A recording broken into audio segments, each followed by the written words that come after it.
Venom the Last Dance pretty much feels like an okay-ish movie. The whole movie feels like it could have been packed into just one big episode of any series, like one big 1 hour episode, and that could have been pretty much this movie, because the whole movie is centered around a villain which is far away, who is locked up, and the key is on Earth. And that main villain, who is Null, sends some of his soldiers or some of his aliens on Earth to get that key, and that's pretty much the whole movie. And as I said, this movie could have really been packed into just maybe an hour and 10-15 minutes episode, and that would have been fine, because this movie really asks for more. And in fact, there is going to be more, but outside of this movie, and maybe outside of this franchise too. But I can't discount the fact that they tried really hard. They were kind of selling this movie on the notion of a goodbye of Eddie and Venom, just like the parting of ways, or just the end of a big chapter. They were trying for that, they were aiming for that, and they even tried really hard for that. By that I mean to deliver the emotional moments,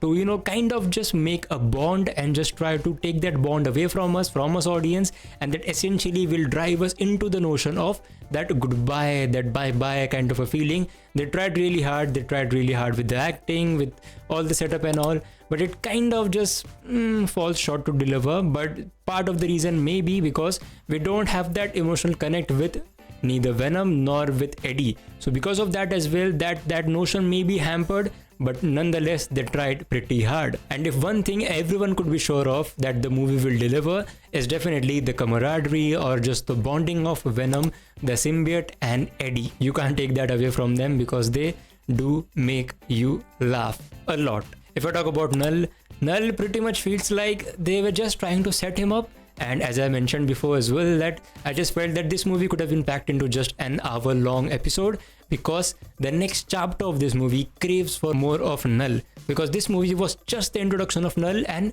Null frankly doesn't do anything, because he can't do anything, because he is locked away in a different wherever he is, but he is locked away. And the movie was pretty much just the setup of Venom. But there were a few important questions that we as fans were longing for an answer, and the biggest question was actually to address the end credit scene of Spider-Man No Way Home, because at the end of No Way Home we saw that Eddie and Venom went back to their Sony Spider-Man universe, but a tiny little piece of Venom symbiote was left in the MCU, and that, not that exact shot, but that shot being replicated in the Sony Spider-Man universe, that little shot was shown in the trailer, and we thought that the makers will actually go ahead and address that.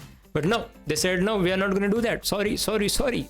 That's it. That's how it works. I mean, yeah, they didn't really address that. The movie does have a couple of end credit scenes. In fact, one mid credit scene and one end credit scene. And there was also a very, very unnecessary plot involved in this movie.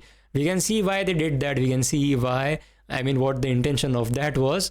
But it was clearly one of the baits of luring us, the hardcore Spider-Man fans, in.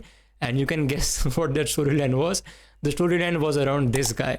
And there were a few rumors early on as well that this little kid is going to be a very young version of Peter Parker. But no, that's not there. It's not addressed. His name is not even Peter Parker in this movie. So no, that rumor didn't come out to be true. Apart from that, as I said, they really try to make us feel, they really try to make us bond with the characters, but it just doesn't really happen. At least for me, it didn't really happen. And that's why I felt the movie was an okay-ish movie, but they tried really hard. Anyways, these are all my thoughts about Venom The Last Dance. If you have watched this movie, please go down in the comment section, and please share your thoughts on this movie as well. And as always, thank you so much for watching.